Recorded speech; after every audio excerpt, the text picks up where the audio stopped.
Hey everybody, Nate Peo here. You've probably heard you should be networking on LinkedIn if you want to meet new clients. We have no idea where to begin.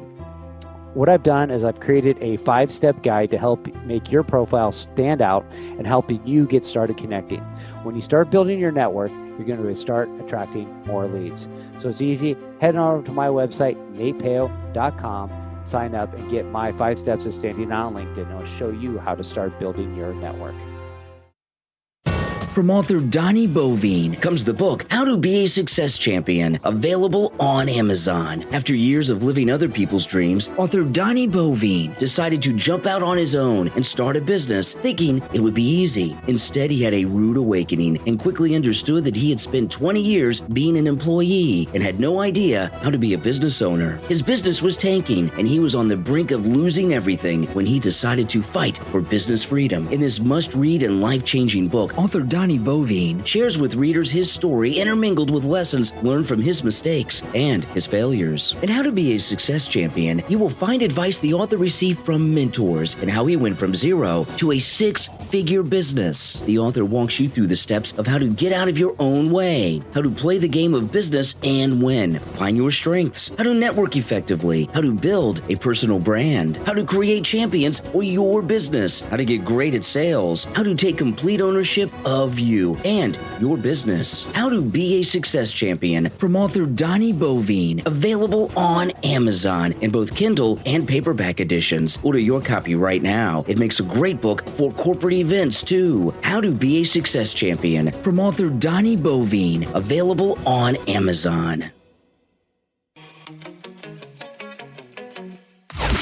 Want to go far in business and in life? You can't do it alone. The secret is expanding your network of personal relationships, building friendships, connecting on an intimate level, away from the office, over a coffee or cocktail.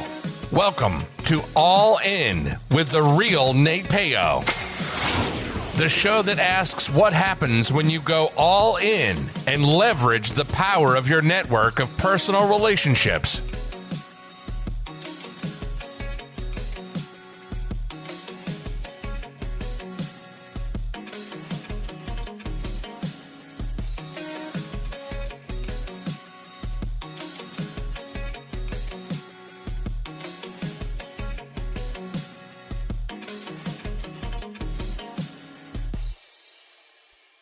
Hello, and welcome to the All In Podcast with Nate Peo. Of course, I'm your host, Nate Peo. Today is my guest, David Bell. David Bell is the host of the Pocket Mastermind Podcast.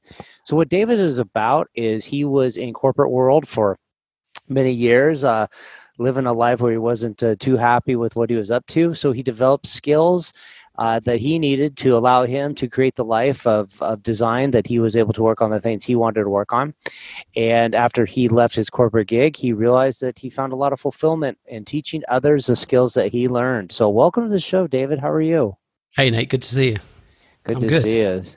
So warm. I was just saying, it's super hot here. So it's funny. One time I was a little bit late to record a show. And I came running up the stairs from outside. I just couldn't stop sweating. I have this towel, and I'm wiping my forehead, and I'm catching my breath. And guys are "What the heck's wrong with you?" But yeah, I've done that on a conference call for work before, and soon realized don't run before conference calls. Well, awesome to have you here on the show. Before we get started too much in your journey and your path, let's talk about. What does the word luck mean to you? That's an interesting question. And I've been mulling over the word luck, and I'm flipping back and forth in my own mind as to whether luck really exists, because you can argue to and for and against it. And I think there's certain circumstances where you could say it's absolute freak luck. I don't know, getting struck by lightning, for example.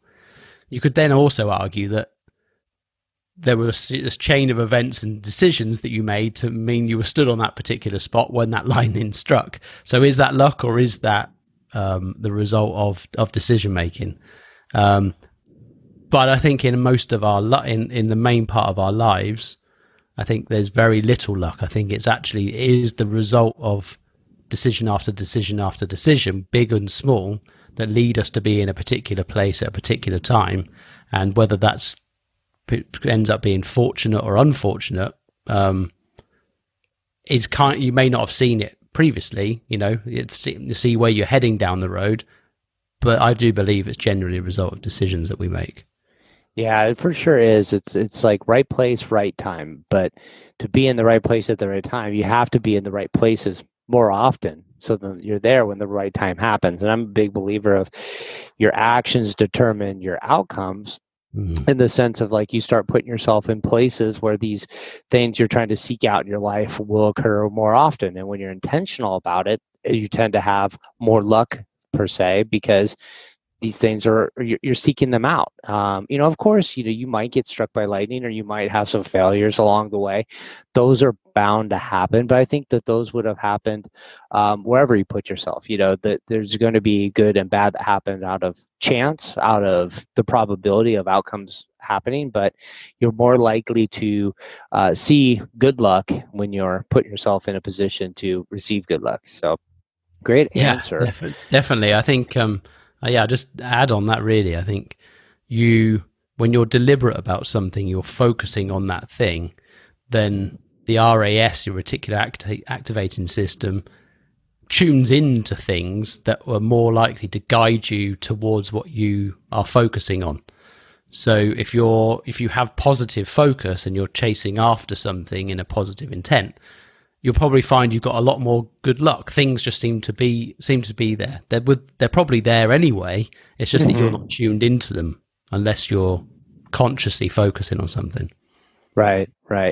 So you've been living a life, I think a lot of people would say lucky. Like, hey, I was able to quit my corporate job and go be an entrepreneur and work for myself. We know there's a lot of challenges that do that, but to do that. But one of the things I've been thinking a lot about lately is this idea of people, or not just people, but me myself, of saying like, hey, do I want to be somebody that thinks about doing something, that goes, hey, you play in scenarios in your head, like, I want to quit my corporate job, I want to do bigger things in my life, but I always thinking about it, but rarely do we actually do it. And it's kind of weird when you transition from somebody that's, I'm thinking about doing it. Like, I'm thinking about going on a trip. I'm thinking about like doing my bucket list. I'm thinking about, but then you go, I'm actually going to do that. And then it's like, it's almost like scary of going like, oh, well, it was easy to always think about it. But now that I'm actually doing it, that's when I think the fear steps in. So talk a little bit about what triggered this idea of realization that the corporate world wasn't for you, and how did you overcome being a thinker to being a doer?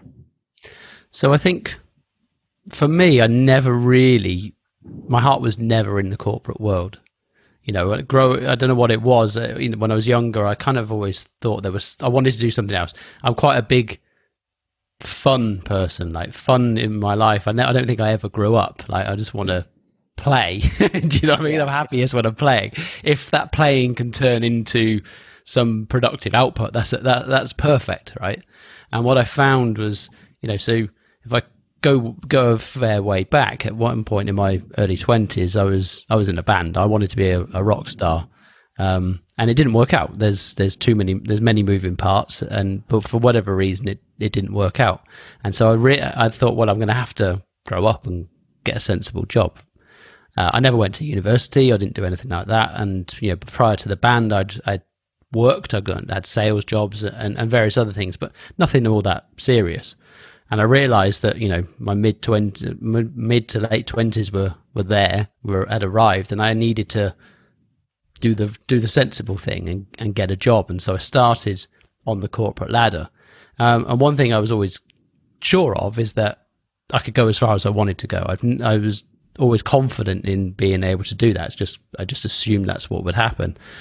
And I was quite strategic. I went in at a low level and I started to work my way up. And I thought, I'm going to go and I want to be a CEO. That's what I want to do. And then the further I got up the chain, I realized there's just more and more politics and more nonsense. And actually, I found most of my time in the corporate world was actually wasted. It wasn't very productive. There's lots of people busy doing not a lot. And I became more and more frustrated by the fact that actually my input wasn't reflective of the output. It got diluted so massively kind of between that action and then the machine moving. It's just the bigger the corporation you're in and the bigger the organization, I think that becomes even greater because there's just so many moving parts. I think if you're in startup territory, you probably get that satisfaction from actually input output. There's not much in between, so you get that fulfillment and the direct response. And over a period of time, I got to the place where I'd lost my drive. The will to carry on living in a corporate world had gone. I no longer wanted to climb to be the CEO because I still saw that as being my time for money. And yes, you could earn considerable amounts of money, but I didn't want to be entirely tied to, this is where you've got to be. This is what you've got to do. It's one job for a start. I quite like the idea of the portfolio style, doing a few different things at a different, in different areas because, hey, that's fun, right? You can mix it up a little bit rather than having that one job. But I knew that when I came to this realization, I wasn't really in a position to do it, but I made a vow to myself. It's kind of like burning the boats, right? I said, this is going to be my last corporate role. Now I'll ride it for a period of time. I need to, from that point forwards, I need a couple of years to shore myself up financially so that I can go into a new world and not need to earn any money for an extended period of time. So that way I can get to have fun. I can do what I want to do, practice a bit and not have the pressure and then bail. I think if you leave to go and pursue something that's more of a passion, the last thing you want really is too much of a timescale on it, because that's what you're going to be. First of all, you probably won't make the jump. And if you do, you'll be so focused on the time pressure that you're unlikely to do what you really want to do and really put your all into it because you're scared of failing. And then I think inevitably more people do end up failing as a result. So from my perspective, the real thing that allowed me to go from thinking about it to doing it was getting myself into a position where it was safer to be able to do it. Having that freedom, it's that financial basis, and that's probably in that context one of the most important things I think from my perspective. Yeah, there's two things I want to talk about on that. One is, I think you're right. A lot of people do talk about like, hey, burn the ships, quit your job, throw it to the wolves. And if you ask yourself, like, hey, if you happen to have gotten fired, like, right, in somewhere in the process, would you have done what it takes to make it work? I feel like probably if you're desired enough to do it, full time, and that's your main source of income, like if the timing got sped up, I think you would adapt. But at the same time, it's okay to use your time to build a foundation, like a big rock solid foundation. And I think that's what a lot of people fail to do when they scale up too quickly, doing personal pet projects and whatever, and turn it into a business, is when the market's good, timing's good, like they're doing good because it's a function of that. They're just kind of in a bit of everybody's doing well. But when stuff happens, that's when you're a little bit of exposed, where you have weaknesses, where you're not coming through. And so if you don't establish a good base, you're likely to have some failures on that. So what I do want to talk about, and I struggle with this too, is like you work a corporate job, you make a bunch of money, but your mind is constantly thinking about like, I gotta go do my own thing. This just isn't for me.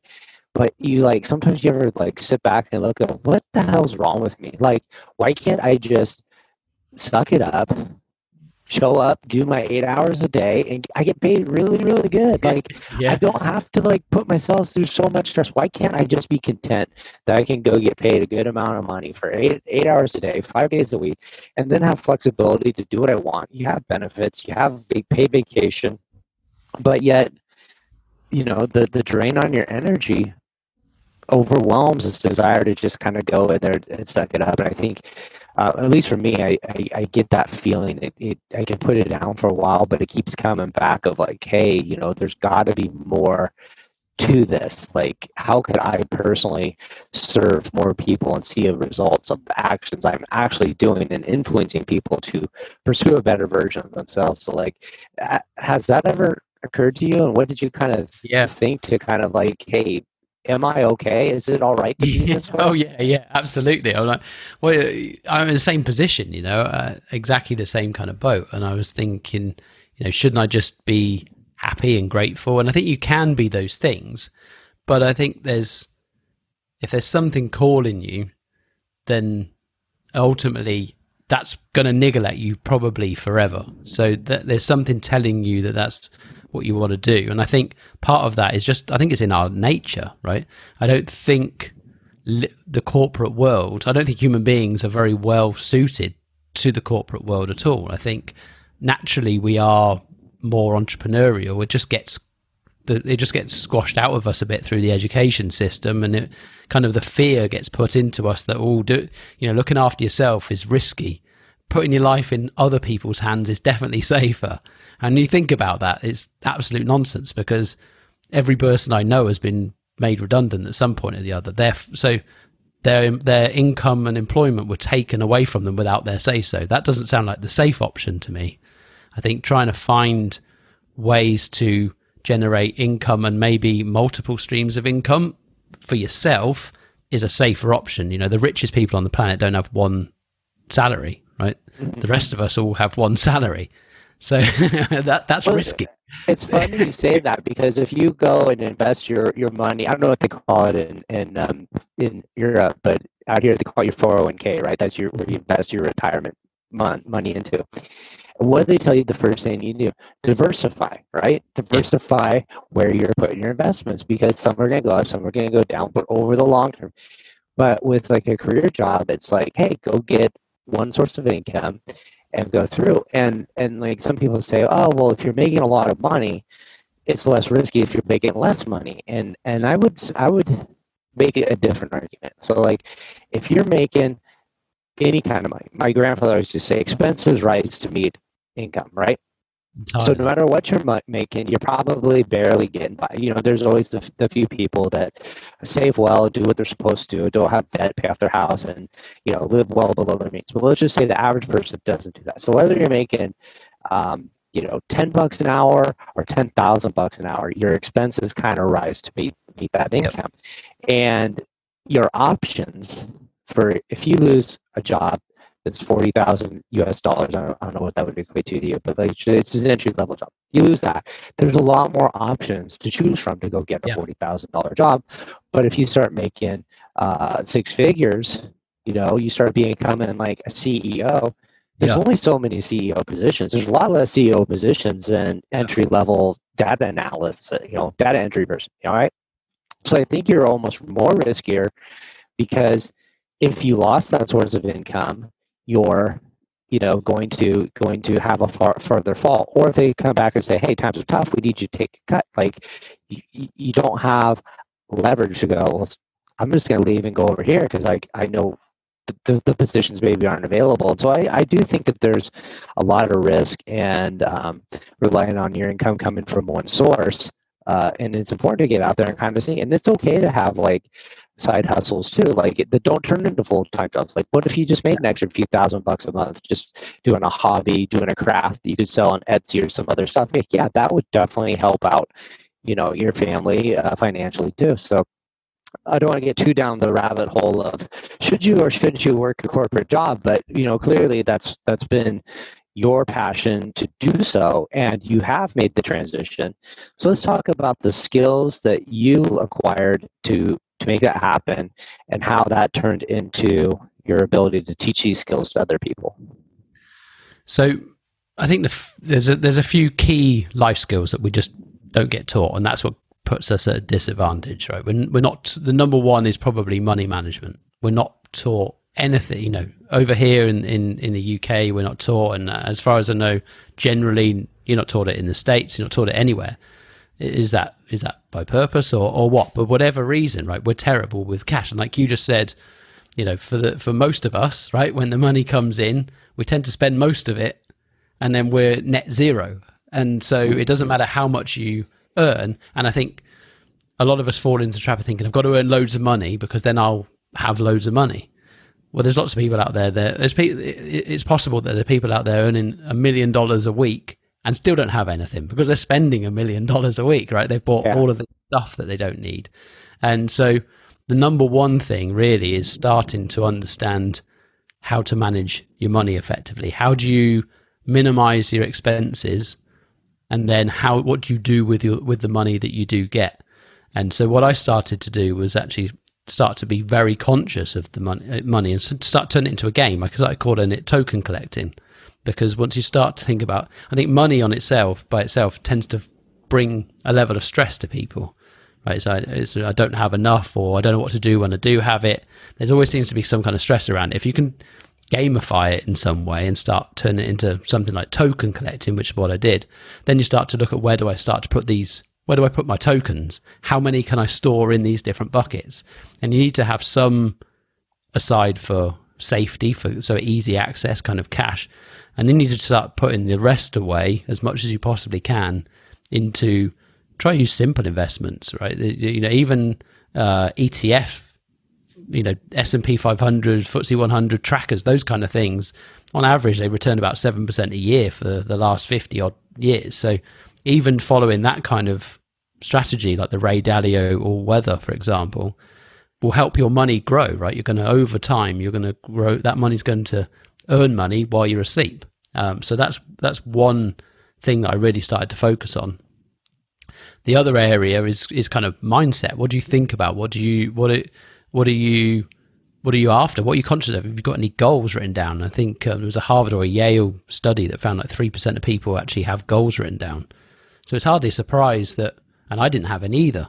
So it was a bloody miracle that I got to where I was, to be honest, because I'd kind of bounced around from one place to the next. And when you realize, actually sit down and decide what do you actually want, it becomes a lot easier to start pointing in the direction that you want to go. And, how you want to earn your money is you get to choose that, right? Do you want to be out of corporate? Do you want to be in corporate? Either's fine. But also, what do you really want? And that's the biggest question, is what do you really want? Most people I ask either don't know, or the response is more of something, like more money, bigger house, not really sure how much more money, and Tony Robbins always makes the joke, right? Here's $1, you got more money, get out. And it's true. Unless you're specific, how much money do you want? How much money do you need is probably the better question. And I think, if you start to design your lifestyle, that what life do you want? Who do you want to be in your life? Where do you want to live? Do you want to be able to move around? Big thing for me was the corporate job paid well, but I didn't really have a choice about where I was apart from 4 weeks of the year of my holiday vacation time. The rest of the time I had to be, it was pretty much dictated to in some way, right? I had a job and obligation to serve. So I needed to live in a certain location so that I could get to certain places. I wanted to be able to move around a bit. Next week I'm going to Greece for just over a month, which I wouldn't have been able to do previously. And when the winter comes round, I want to be able to go snowboarding for some time, which gives me the flexibility. So I started to understand, well, what is it that I really want my life to look like, and then start to build a plan of how do I get it. And the other interesting thing, and something that I took from Tim Ferriss, is look at how much, price up your lifestyle. So the starting point is, what do you want it to look like? Then start to work out what would that cost. Most people start to, initially when you say, what do you want? Oh, I want a big house in the mountains. I want a house here, and I want a Ferrari, and I want all this stuff. And then when you actually unpick it and say, why do you really want that? Most people don't. You might want to be able to go to the mountains, but you could probably rent an Airbnb then, get a nice massive house for an Airbnb and rent it for a month. It's going to be a lot cheaper than owning it and worrying about whether someone's broken in when you're not there, or you're letting out and guests have destroyed it, or something else like that. So you actually work out that probably what you need in terms of cash is lower than what you first thought. You thought you needed to have loads of money. You know, people pick numbers out the sky like, oh, I've got to earn, I want $1 million, I want $10 million. But for what reason? If there's a good reason, great. But what are you going to do? Not live until you get that money? And I can assure you, if you did amass 10 million quid, the last thing you do is to go and blow it. You're going to want to hold on to that, right? So why? And also, why delay living until? Why not live now and find a way of getting that fulfillment that you want from your life, rather than waiting to retirement or further down the line? So those are the two big things. Really, was the goal setting, understanding what I really wanted, and then writing that down and setting goals and tracking that and working towards it. And then the money side of things. There's two other areas I would say that we need to work on, which is health, nutrition. You know, that's fundamental. If you're not looking after yourself, then everything else kind of falls by the wayside. So you've got to pay some time focusing on that.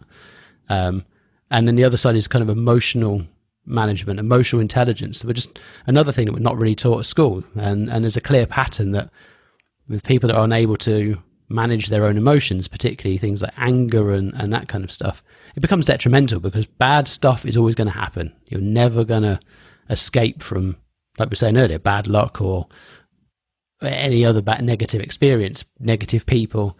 But if you allow that to, if you react in a negative way, you're only going to kick yourself in the face. So those are the things that I would really choose to focus on. Mm-hmm. And is that part of what you work with your clients to exactly? Exactly. So primarily I focus on the goal setting stuff. So with Pocket Mastermind, the tagline is dream more, learn more, do more, become more. Right? Because ultimately, to become to get the life you want, you've got to become the person who has that life, right? And the first step is dreaming, right? What do you want? Most, like I said before, you ask most people don't really know. Spend a lot of time with a lot of inputs coming in. Social media, telling us probably what we do want, and the media telling us what we do want. But is it what you really want? And that's where I tend to focus a lot of my time is, where are you? What do you really want? Where are you now? How quickly can you close that gap? You know, a lot of people talk about 1 year goals and 2 year goals and 5 and 10, and that's all fine.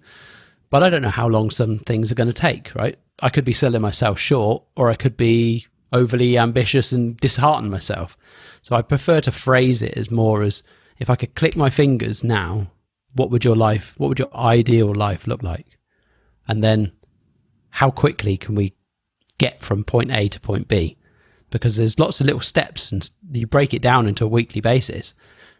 You move quick. You can move quick, and some things are a lot closer than you realize. Some people, you might only be 6 months away from your ideal life, and you might have thought you were 10, 20 years away from it. Just that awareness makes such a big difference. I think you're right onto something with the goal setting and imagining what your life is like. Because I'm an advocate of stop making your life a goal, but a vision of how. What experiences are you having? You want a big house? Why do you want a big house? Oh, because my friends and family are there. Well, what are your friends and family doing there? We're hanging out in the kitchen. We're cooking. We're drinking wine. We're doing these things. And you're like, okay, now there's like a reason behind it. If you're like, I just want a big house in the mountains. Well, why? Well, maybe I'll go and snowboard there on the weekends. Or okay, well, why do you need a house to do that? You could go snowboard on the weekends, right? Are you going to be in the house? Or are you going to be snowboarding? You're not going to be in the house. Oh, well, so it's like, if you think about your why, and it's an experience, it's something you can taste, smell, hear, like, okay, now it is. Now let's back into what's it going to take to get that lifestyle.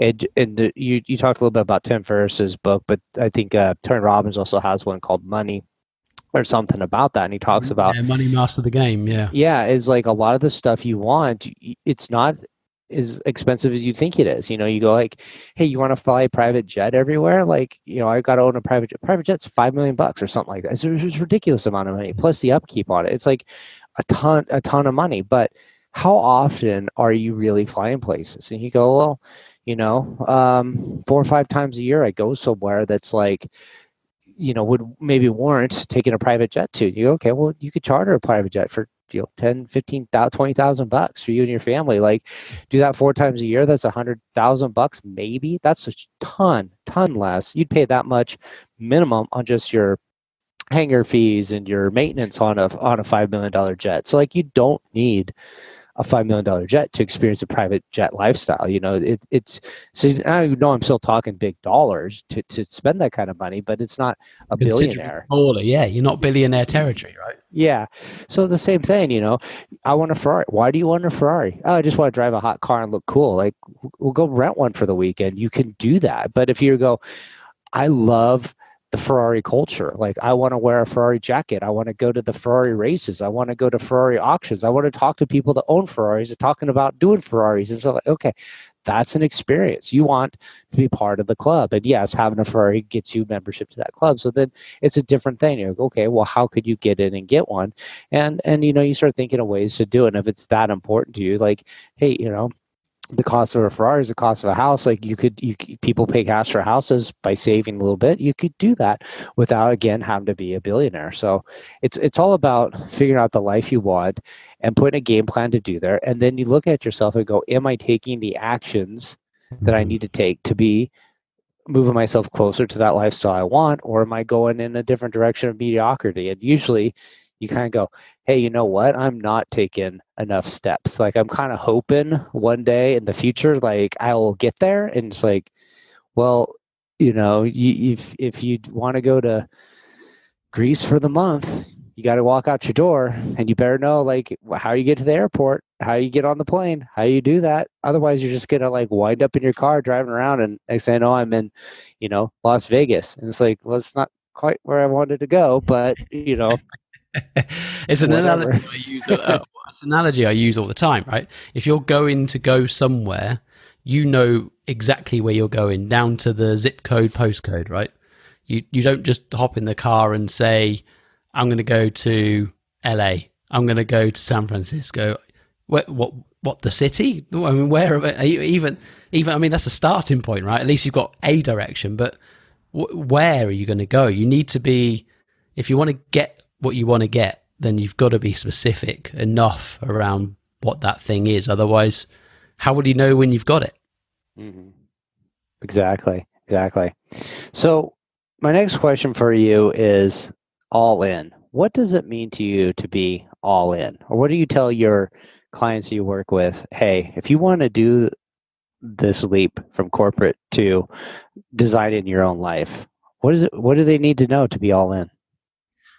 It's a very good question. I think for me, it's probably a mindset thing. So all in for me would mean I am committed to taking the action, putting the plans in place and taking the action and taking the steps required to deliver those plans, even when it's difficult. And it will be difficult, right? There's going to be days when you don't feel like it. Even I love what I'm doing now. There's still some days I think, you slip into the obligation over opportunity kind of mindset.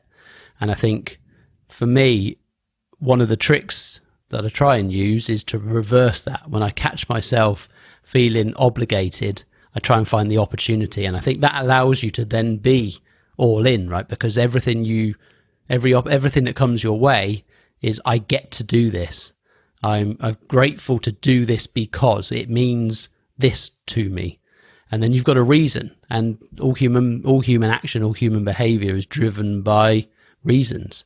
And if you don't have strong reasons, you probably won't take the positive action. You'll sit on the sofa and watch Netflix, because that's a good reason. It's pretty comfortable, right? Yeah, it is. There's always a battle of reasons. Always a battle of reasons. So I think for me, all in is very much around knowing what you want to go after, writing it down. You've got to be specific. Put the plan in place, and then start to execute. And don't worry that you fail. You're going to fail every single day, every single week. Something's not going to work out, right? You might put on your list, I'm going to do these things today. And guess what happens? Something else comes along for whatever reason, and it means you don't deliver on all those things. It doesn't mean that then you just stop. It just means you move it forwards and you push it onto another day, and you still keep plugging and plugging. And you're going to, from setting up the podcast. Stuff goes wrong all the time, right? There's kind of, and you learn your way through all of this stuff. Yeah, you have to have your to-do list, your objectives, and you cross them off and you break them down into daily steps, and you try to get everything that you need done for that day. I try to keep it down to 5 because 5's like a good number. Every day you could do it. Like sure days you can get 10 done and other days you get 2 done, but 5's a goal because it's significant enough, but it's not overwhelming. If you try to do too many every day, then you don't get anything done, and the next thing you know, you're not doing anything for 3 weeks, and like you're losing steam. But when you just kind of like show up every day, check the boxes, you're moving the ball forward, you'd be surprised how far you get on your path when you define where you need to go. And focus on outcomes. I think one thing we're not very good at is, and this happens in most companies as well, right? You write your annual objectives and all that stuff. Most of us end up writing. We're not coached in goal setting, another skill that we're not given, and we tend to write tasks down rather than the outcomes. And if you can focus on the outcome rather than the task, it becomes way more fulfilling, because you can make a load of phone calls, but you might not have any outcomes from that. But if you're trying to secure, I don't know, a number of bookings, or you're trying to secure meetings to be able to pitch to a new client, or whatever it is, you want to have an objective of securing that meeting or that conversation, rather than I'm going to phone X to try and book, because the intent is completely different. Well, I think there's also a thing with corporate goals is you're not always in control over a lot of the stuff. Like, let's say you're in sales, right? And you say, I'm going to go out, I'm going to crush the sales, right? Like you're a bit more in control of the sales than somebody that say, I'm in accounting. I say, well, what are your goals? Like, I'm going to process more paper faster. Like, it's not a real exciting and like rewarding goal. Like, so you go, okay, well, then it's, I want to achieve these steps, or you want to achieve these promotions. And, they're a bit of like, you have to go get education. You have to do these things. So it's kind of like a different, it's harder to set goals. I think when you're in corporate structure, the less control you are of your outcome, and your outcome is dependent on, people above you, promoting you because there's a need to promote you. But, sometimes you're really good at your job. There's just nowhere to go. Like, you've capped out as far as you can go in that company. There's just not a spot for you. There's only 2 more positions to the top rung, and those 2 people ain't going anywhere. So you're not either. Like, then you're kind of capped out. Or, you have objectives, but the company transitions, and it's like, okay, well, let's just throw all these goals in the trash and just come up with kind of these other goals that, they're maybe not your goals, they're in alignment with the company's goals, but you're just kind of going along with them because somebody said, hey, so what do you do when your personal goals are not in alignment with your career development goals? Then it's like, I think that's where, when we go back, maybe this brings it full circle, is that conversation we had is like, why can't you just, shut up and do your job and get paid? And it's like, because I'm in complete emotional conflict of what I want out of life and where I can take it. And you got to reconcile that, either changing what you'll settle for your life, or you have to change, your potential for again, the life you create. And most people aren't going to find happiness changing their beliefs on what their lifestyle's potential is, because that's usually, saying like, hey, I deserve less than I believe I do. And most people aren't wired that way to just, accept defeat and stuff like that. So awesome stuff, man. So people at home listening, they want to know, am I right to work with David? Who would you say is your ideal audience you're trying to get in front of? Who are the people that you work the best with? Or it doesn't even feel like work. It just feels like you guys are just like on collab mission and just like killing it. I think anybody who's currently feeling a bit stuck and a bit frustrated, but not necessarily sure why, right? Because I think a lot of us go through that phase. At some point it hits us, right? We've probably ended up in a job or a career or something that just doesn't sit right, and you don't know which direction to go in.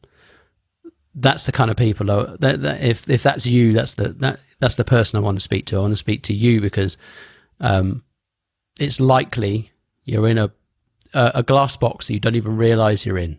And, you know, the people that we've grown up with, the people we're friends with, our family, everything contributes to a subconscious set of beliefs of what we're able to do or capable to do, you know, allowed to do for, you know, many things.